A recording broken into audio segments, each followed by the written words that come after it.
আসসালামু আলাইকুম রহমতুল্লাহি বারাকাতুহু। প্রিয় ভাই বন্ধুগণ, দূরে কাছে যে যেখান থেকে শুনছেন সকলকে আমাদের চ্যানেলের পক্ষ থেকে শুভেচ্ছা অভিনন্দন। ঈদুল ফিতরের পরপর আমাদের সামনে অপেক্ষা করছে ঈদুল আজহা। সেই ঈদুল আজহা কবে হবে, আমাদের বাংলাদেশে ঈদুল আজহা কবে হতে চাচ্ছে, এটা নিয়ে অনেকেরই মনে শুরু হয়েছে কল্পনা এবং জল্পনা। আর শুরু হওয়ারই কথা, যেহেতু ঈদের ছুটির সাথে আমাদের অন্যান্য ছুটিগুলো সংশ্লিষ্ট, সেই হিসাবে সবারই প্রস্তুতি থাকে যে পূর্ব থেকেই ঈদের নির্ধারিত তারিখ জানার। তো সকলের নলেজ দেওয়ার জন্য যে কথাটা শুরুতেই বলবো সেটা হচ্ছে, ঈদুল আজহা বা ঈদুল ফিতর দুইটারই নির্ধারিত সময় পূর্ব থেকে বলা অসম্ভব।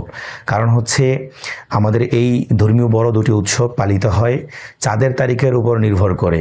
সুতরাং যতক্ষণ না পর্যন্ত ওই মাসের চাঁদ না উঠছে ততক্ষণ পর্যন্ত আমাদের সুনির্দিষ্টভাবে তারিখ বলা সম্ভব নয়। তবে সাধারণত সৌদি আরবের সাথে মিল রেখে বাংলাদেশের ধর্মীয় উৎসবগুলো পালন করা হয়। আর এই বছর সংযুক্ত আরব আমিরাতের জ্যোতির্বিজ্ঞানীদের পরামর্শ এবং মতামতের ভিত্তিতে সৌদি সরকার এবং সংযুক্ত আরব আমিরাতের সরকার ইতিমধ্যে সিদ্ধান্ত নিয়েছে বা মোটামুটি সম্ভব একটা ডেট জানিয়েছে যে সেখানে ঈদুল আজহা অনুষ্ঠিত হবে জুনের 6 তারিখ শুক্রবার। তাহলে সেই হিসেবে আমরা ধরে নিতে পারি যে জুনের 7 তারিখ শনিবার হচ্ছে আমাদের বাংলাদেশে ঈদুল আজহার নির্ধারিত দিন। সুতরাং আমরা এটাকে সম্ভাব্য তারিখ এই জন্যই বলছি, যতক্ষণ না পর্যন্ত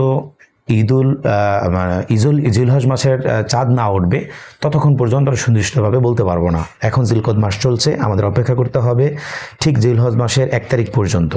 যখন চাঁদ উঠবে জিলহজের, তখন 9 দিন আগে আমরা নির্দিষ্ট করে বলতে পারবো যে আসলে সুনির্দিষ্টভাবে ঈদ কবে হচ্ছে। এই মুহূর্তে আমাদের যে বিষয়টি করণীয় সেটি হচ্ছে, ঈদুল আজহা যে সামনে আসছে, কুরবানির ঈদ, সেটার জন্য আমাদের করণীয় কি সেটা এখন থেকেই প্রিপারেশন নেওয়া। বিশেষ করে ঈদের দিনে সবচেয়ে বড় ইবাদত হলো একজন মুমিনের জীবনে কুরবানি করা। এর চেয়ে বড় ইবাদত ওদিন আর নাই। নামাজ থেকেও গুরুত্বপূর্ণ বিষয় হলো ঈদুল আজহার দিন যেন কুরবানিটা হয়। সুতরাং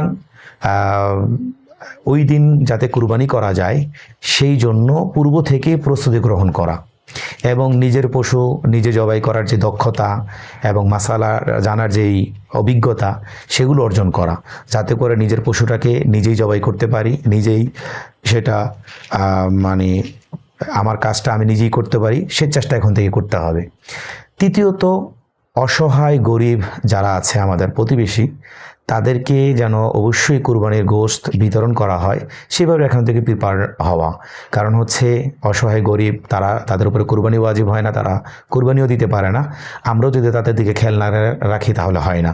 সুতরাং আমাদের বাজেট কুরবানি সংক্রান্ত এমন হওয়া উচিত যাতে করে আমার নিজের পরিবার এবং আমার আত্মীয় স্বজন সহ আমাদের প্রতিবেশীও আমাদের গোশত থেকে বঞ্চিত না হয়। তাহলে সম্ভাব্য আমি ঈদুল আজহার তারিখ আপনাদেরকে আজকে জানালাম। আসুন আমরা প্রস্তুতি গ্রহণ করি যাতে করে কুরবানির সব অবশ্যই কুরবানি দিতে পারি এবং আমার সেই কুরবানিটা যেন আমার পরিবার এবং প্রতিবেশী সকলের জন্য আনন্দের হয়। আল্লাহ তাআলা আমাদেরকে সেই তৌফিক দান করুক। আমিন। আসসালামু আলাইকুম রহমতুল্লাহ।